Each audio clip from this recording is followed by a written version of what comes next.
Ladies and gentlemen, it's that time.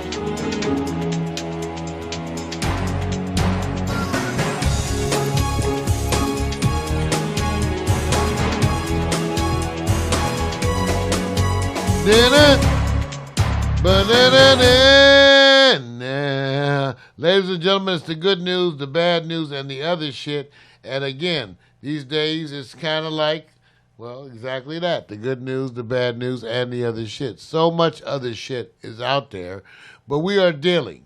I want to congratulate you for being an up and atom today, and I'm sure you're actively thinking about how to handle stuff that's happening to you, because this coronavirus is affecting people's income. That's the story, see? One of the stories of the day. People who did not previously expect to be impacted are being impacted. If you work for the school system as a consultant, as some of my friends, you found out when LA Unified shuts down today, you don't have a job. Good friend of ours, Newz, has a wonderful new CD release. The question is, how does he get you guys to come out to a performance? How does he get you to come out? And how do we get you to know about the CD in the same way in this world of Corona? Really bad time, unfortunate time for those of you who have any new product. Candace is launching her beauty line, wonderful product, and because of the current, once the epidemic hit, she and other members of the Floribama cast who have products suddenly saw their sales evaporate. As I said, with Newz, he's got to release that CD, so we're looking at doing pay-per-view, those kinds of things, as people scramble to adjust. Working from home. Some of my friends are lucky. One of my friends who worked at her job in travel is going to be able to shift simply back home. Before she worked for them, she did travel electronically from home. Now she gets to go back home and just continue to do travel. What a blessing for her. But Vic, you've had people too that we know of our friends that also have been impacted negatively. Yeah. I mean, you've already kind of covered. I was feeling for people in congested areas where it's a lot of groupings of people. I said TSA agents at the airport, always having to be in proximity and contact. But they're probably going to suffer because the downstream of flights, LAUSD as well, the restaurants, as you already said. So a lot of administration workers are going to be there impacted by this and have to look for alternative means of income. But I do get to hear some stories of empowerment and contributions that let you know that sometimes what's going to happen is most of the traditional platforms and organizations are looking to try to entertain you because that's where their money is, especially Hollywood and other big productions. But I think a lot of people will find that if you wrap what your efforts are into assistance, taking some of the proceeds, if you don't make as much as you did before, but if you're showing that you're trying, it's not all about me. It's also about people that are in lesser positions than I am.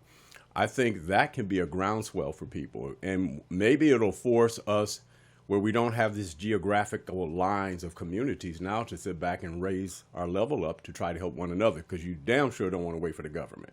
So in a way, it can inspire us at the same time. And it just needs to tap into our soulful giving to assist others. When you think you're going through something tough, there's somebody who's got it way worse. Of course, it reminds me of the saying my mother taught me. She said, there was the man who cried because he has no shoes, then he ran into the man who had no feet. Right. So there's always someone worse than you. Yeah. So let's talk about that. Huddling down, social distancing, no bars, no clubs. I told people, if you're not sure what to expect, especially now, then you just need to look. In other words, you can look around at what's being done, what has been done in other countries and other parts of the United States, and you can sort of extrapolate what's going to be done here. There are things that are changing, all right, but you can't get away from the fact that the most effective way to combat the disease is to not have people get together. It's at the top of the list. Don't catch it. It's at the top of the list of controlling the virus, okay? The very top. Don't get together. So China, who is an authoritarian country, they shut down Wuhan, a city 3 times the size of Los Angeles, and you didn't hear any protests. You know why? Because they said no protesting. See, democratic society is a little different. They said don't go outside in Wuhan. Guess what? People didn't go outside. They said for bars and places to close in Wuhan, and guess what? They closed. In Wuhan, they needed and shipped in over 35,000 healthcare workers. That's Wuhan. Okay? Let me tell you something. I went and looked yesterday. The total number of doctors in the U.S. military is 4,100. Right. Okay, that's so. If you want to have a military medical rescue, you got 4,100 doctors in the U.S. military. That's what they published. That's their information right now. Looked it up yesterday. So if you need to send 35,000 healthcare workers into some place in the United States, you might have to go ask politely. Okay? Because this is not China. Okay? So you can't make 35,000 of our well-paid specialists, lobbying folks, go do anything. Okay? So you must be relying on the honor system.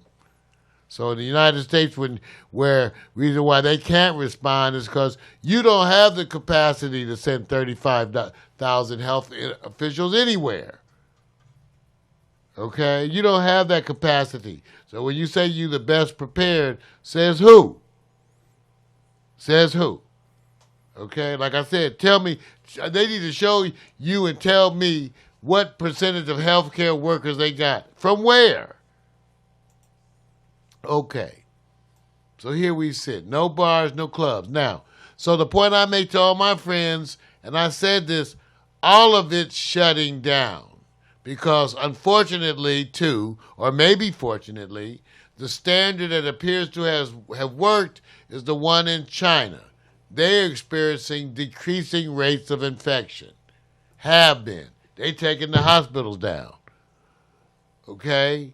They have been. So whatever you want to say, it worked. In a city 3 times the size of Los Angeles. 3 times. They shut that stuff down, and now they have decreasing rates of infection.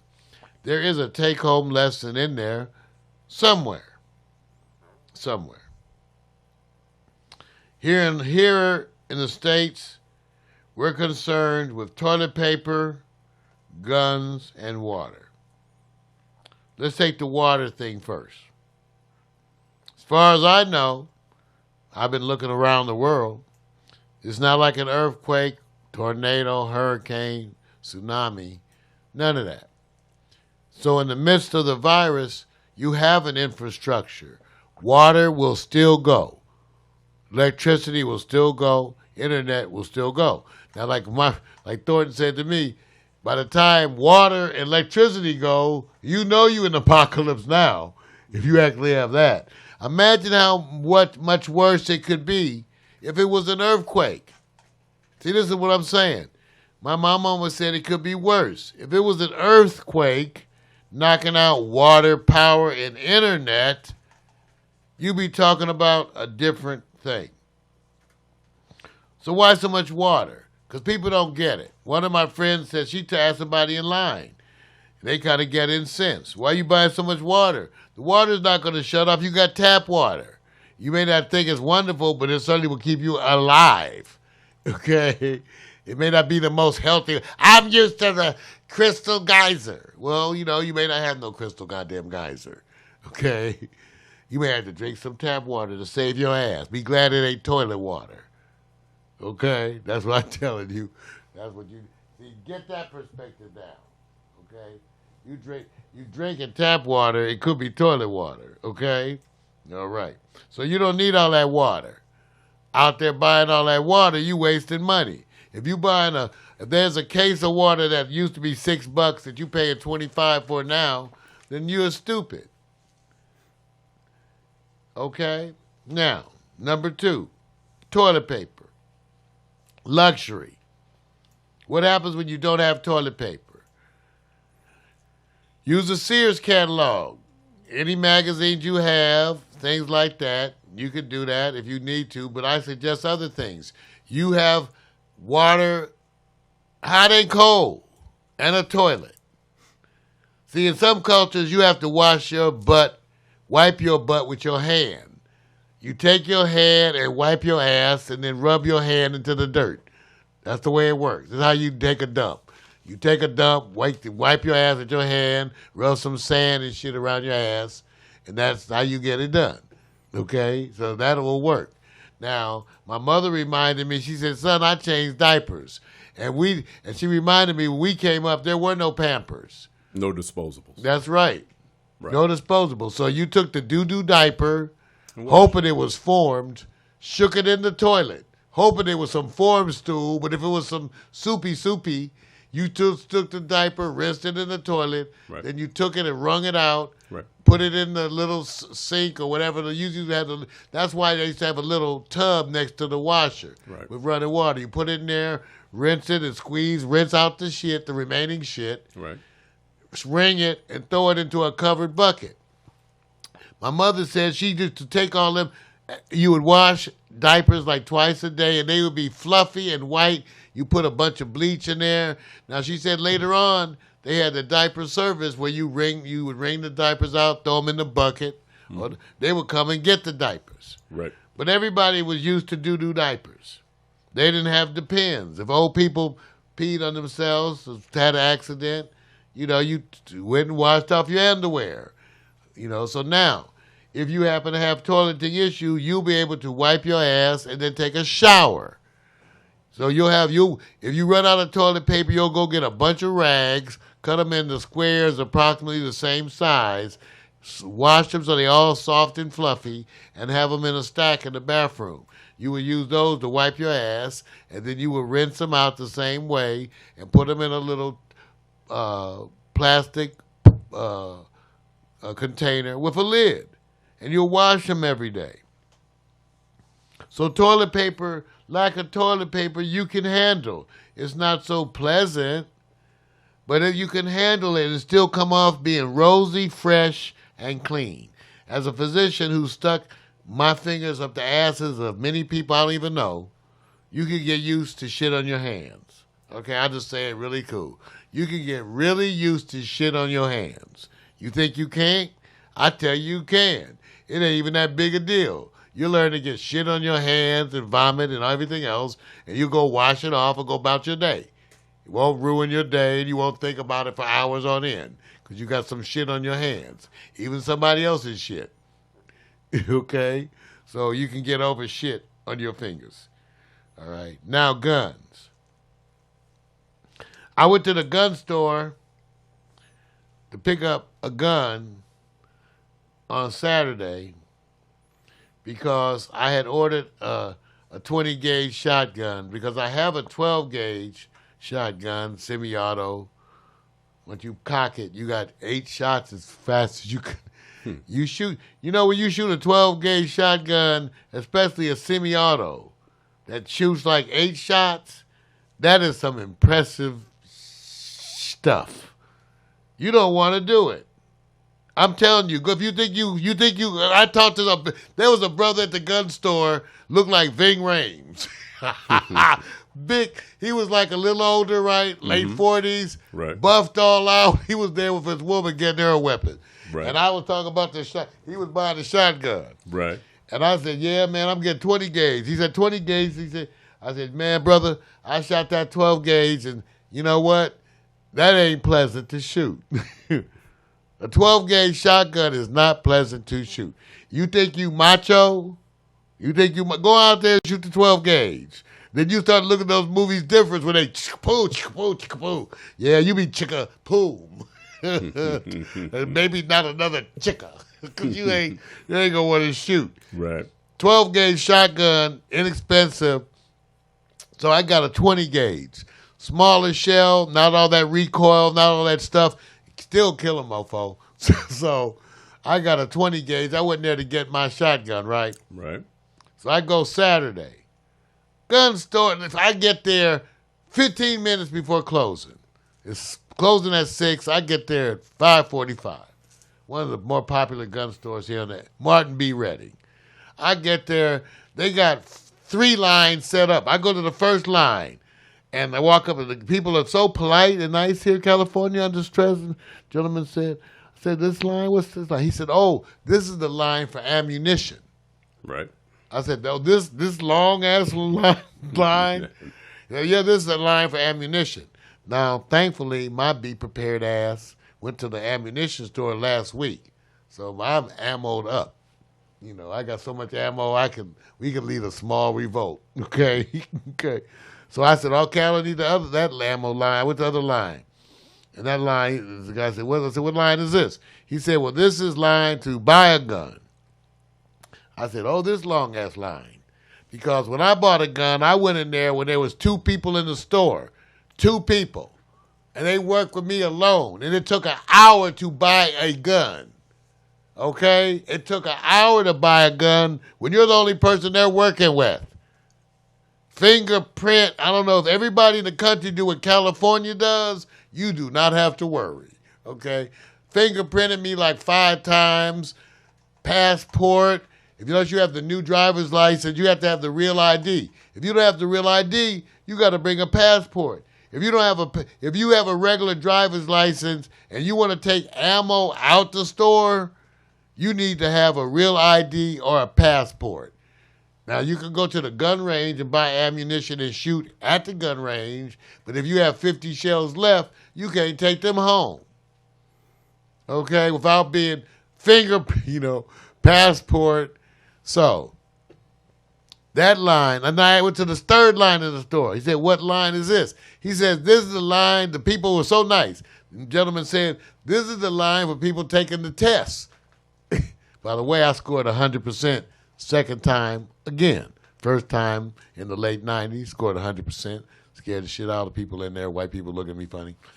Then this time I scored 100% again. Still looking at me funny. This time not white folks, but they're still looking at me funny because I scored 100%. So, when you buy in L.A., buy ammunition, you got to have the real ID, which is the new one, or you have to come in there with a driver's license and a passport.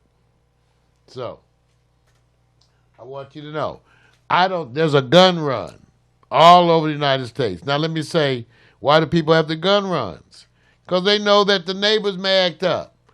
See, I hate to say it. I live here in L.A., as you know, sometimes people who are struggling, they're not prepared for tragedy. In all fairness, they're struggling. They're not up on it, So some of them are not ready for disaster. And then also there's just straight up gangsters who, when there is no disaster and they're not prepared, well, they say, well, I got a gun. And if I got a gun, I can get water and food. I don't need to have water and food. I got a gun. Right. So the reason why people are buying guns and ammo is for them. It's for them. So the gun places are running over. Except that maybe if you in Michigan, you could run in there and buy a gun. Maybe, I don't know, you might be able to run in there and get a machine gun. I don't know. You in California, you got a long-ass line, and then it's a 10-day. Because they don't realize, after they bought that gun, they got 10 days. They actually tell you, you can come in 10 days to the hour. Like they'll say you can come in at 5:46 p.m., pick up your gun. So they would tell you. So when you get in California, you got a 10-day wait. But like I said, you can get some ammunition. So that's the state of affairs. The state of affairs is you have a variety of responses. Here in L.A., we went out on Friday. No one out in the streets around us. No one out in the streets. We get to Hollywood, light traffic. Mm-hmm. Went to one of the most popular restaurants, would be running over. There was like 4 or 5 other groups of people. Yep. And we were the last group in there. But Thornton tells us down in Long Beach, they was lined up like it was Super Bowl in all the clubs and restaurants. Now, he did say, Vic Thornton said he noticed that the restaurants that the kids were in were the ones that were busy. He said some of the old, maybe like Joe's Steakhouse or something, whatever, just, as an idea, right, would be empty.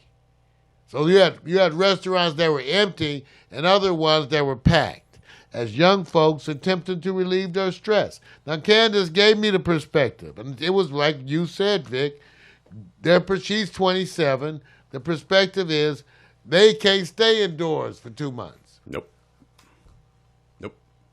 Distant lover. I'm just saying, bro. You got to get laid at that age. I'm just. People say you gonna be kissing at the clubs. You gonna be kissing. You got to get laid at that age. Can you imagine if we was? I don't know about y'all, but if I was at the age of 27, I had a different hormonal stature. So if at the age of 27 you said to me, well, you have to stay in for 2 months with no sex, I would have liked. I don't know, Vic. Why do you think we? Oh, I think you would have just stayed home. You would have stayed home and invited your girlfriend and went to her house because you were a very dedicated man. All right, because we didn't have porn like today. Okay, see. Back then you didn't have that good porn. See, Mario, what he's doing to you guys. I would have had my girl. He's trying to scare the shit out of you. I'm just saying you got some good. You might need to get some sex. See, he don't want to tell you how good it was. He don't want to tell you that. He's going to go. I can tell how good it was because I had I tell everybody, Vic and I came up in the day when all you had to do was worry about was pregnancy, and the pill had just become everywhere. We came up in the day of the raw, good sex, natural lubricants, everything. You didn't have to worry about condoms. You just went to town on some the good natural. No, don't go there. Don't belittle them. Don't make them feel important. You have to use condoms or your. We had the real stuff back in my day. Wait a minute. That natural goodness. There's some individuals out there going. There's a man right now. I remember Mario. I used to be Mario's girlfriend. He's kind of talking like he didn't have a girlfriend back in the day. I did. It was natural goodness. Okay. Natural sweetness. See. All of a sudden. Lord help us. I'm not going to say anything. I'm going to leave it. I'm going to stay on the high note on it, bro. I'm going to say some of you older men, the day when all you had to worry about was pregnancy. They're going, and they had the pill. Yeah, see what he's doing? He's living back in the day. Flashback. That's right. So when it was safe, there was most sex was safe in our day. Most sex. And so are you saying that you don't feel there's a safe environment today? Man, you can't even do that no more. Can't even do. See? Man. See? Sad shit.